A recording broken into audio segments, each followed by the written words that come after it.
it was an accident of history, and people have come to Hong Kong, built up industries and so on. Essentially, through most of the latter part of the 20th century, Hong Kong has prospered. And therefore, it most certainly made a lot of money for the UK, but it's also sort of maintained itself. I can't think of any particular area over the last 100 years where Britain has actually invested in Hong Kong. It's generally Hong Kong investing in Hong Kong. They paid for everything. They even paid billions of dollars in housing Vietnamese refugees. We are talking about hundreds and thousands of refugees from mainland China. They do not have a shelter. And then all you need is to find a shelter for them. But of course this flood of population from 1945 onwards put an enormous pressure on housing. And first of all, permanent housing was built. Then the permanent housing filled up very quickly. So the people flooded onto the hillsides and onto the alleyways between the buildings of the city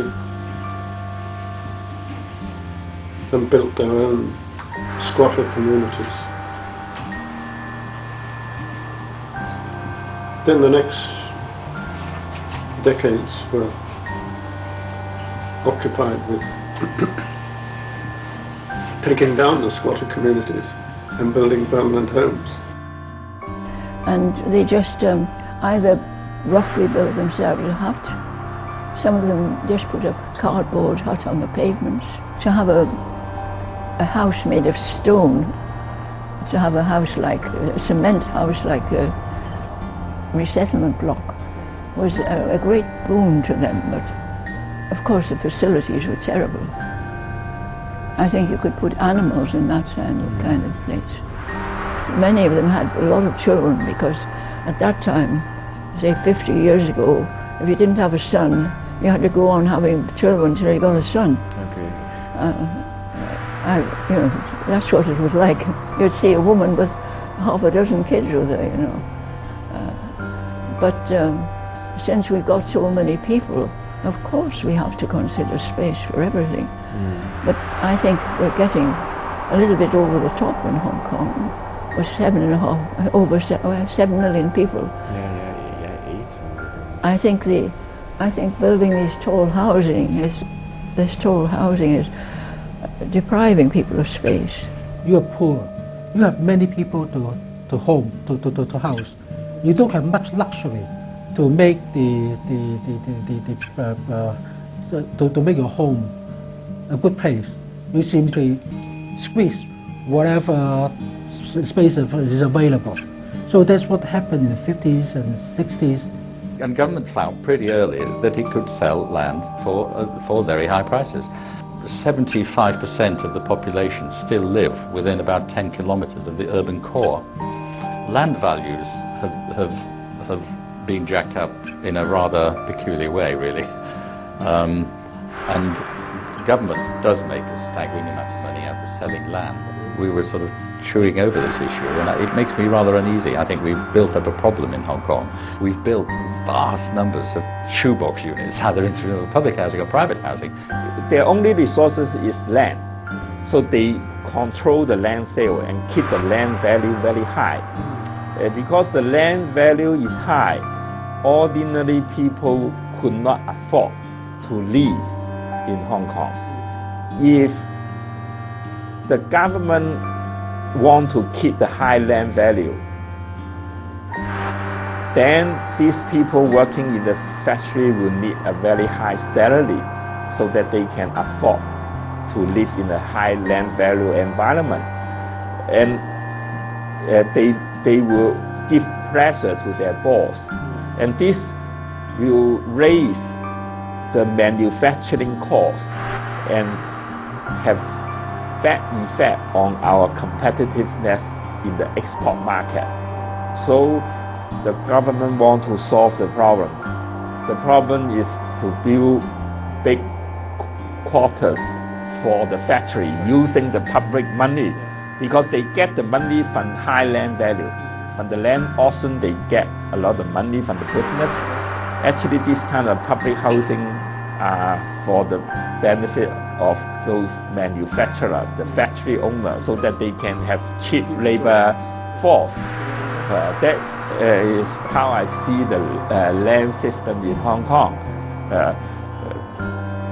So that's why we have almost around 40% and more of people living in the public housing or the home ownership scheme units.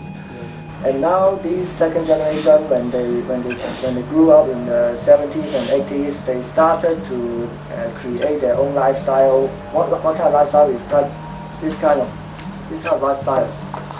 They started to create this lifestyle that they think that it suits the middle class taste. 點解做落呢一樣格式嘅？有冇啲唔同㗎？邊條村打邊條村啊？但問題冇辦法，香港因為地少，佢個發展係得咁樣嘅話，我哋就接受。但問題佢設計得嚟就唔好太過死板咯，呆板。When you sit in the living room, you can watch 20 to 30 television of the same program.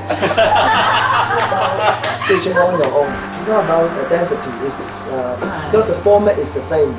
Because people are getting more educated, people are more concerned about their community. And people are very more concerned about not only the environment but also concerned about their own interests. People do now talk about heritage in various dimensions. You know, they talk about the memory of the city. You know, did we need to get rid of Star Ferry? Why are people so excited about this clock tower?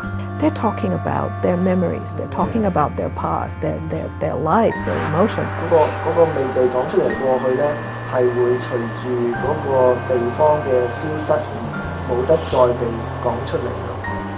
You know, people doing genealogy, you know, the Chinese are great at that. You know, they can say, here's my 700 years of ancestry. Okay, the 700 years of ancestry, well, what's the story? You know, and that's why I'm fascinated with my ancestry. I kind of think, oh, you mean I can reach back and say, and how do you impact on me today? Am I part of something? The pier with the clock. I agree the clock may be worth something, but it was built after I came here, and I grumbled about it because we used to be able to get on the ferry almost from the pavement, and when they built this pier, great ugly thing right out into the sea, I said, why don't they go just a bit further and make a bridge and then we can walk together? And I think one speaker, he was actually pro-government, and he thinks that demolition of a Star Ferry is a very good thing. You know, he's for it. So we were discussing and debating in a forum, and he said, look, Ada, you know, this means a lot of money, and we were talking about sentimentality. You talk about memories. Now, just take a picture of it and put it on your wall, and you know, be sentimental with it, and you know, you don't have to.